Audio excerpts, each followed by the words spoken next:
Hey, how's it going today? We'll talk about jump boxes, jump trolley. I made this one real cheap, and talk about that in a second. And then we have the modern type that are compact. Now, with this one, the only problem I ever had with it is you go out and jump start a car, now you got to bring it back in. You drive away with the car, and the box is out there. So, a considerate person would go out, retrieve this, bring it back in. The inconsiderate person, when I was in the auto field, most of the time would leave it out there because they got their things done, their needs taken care of, somebody else's problem. This is worse because the cars I worked on, the batteries were mostly in the back seat, under the seat, or in the trunk. And again, somebody would start the car, leave it in the trunk, shut the trunk. If it wasn't there for a dead battery, some other issue, they'd leave it in there. Customer drives off with it in the trunk. Who's got the jump box? Nobody, right? So anyway, if you're lucky, in a week or two, a customer will open their trunk and find this in there and then come back to the dealer because they're mad and say, hey, this was it left in my trunk.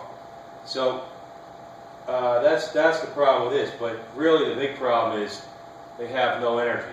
They have a very limited supply of energy, very small battery inside them.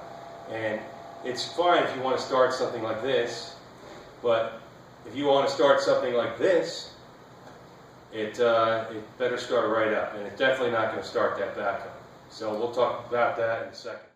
Okay, so here is all this is. This was a pressure washer trolley. I imagine you could probably use just about anything like this, even a hand truck you can get anywhere. Just a car battery, had laying around, it came out of an F-150 we had.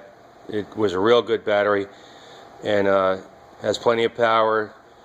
And then buy a battery tender like this guy right here, and I strapped it onto the body, and I have two long jumper cables, really long. They were actually a pair of jumper cables, cut the other end off. Now these are hot all the time. If I touch them, you can see they're on, okay? So it's clipped to a piece of plastic that used to roll the hose up, but it might be a good idea to put a switch down at the battery that you can take disconnect the positive from. I think I'm going to do that anyway because I'm not going to be the only one using this, and I don't want any accidents here. So I will be doing that. But this does its job very well. It'll start just about anything. So thanks for watching.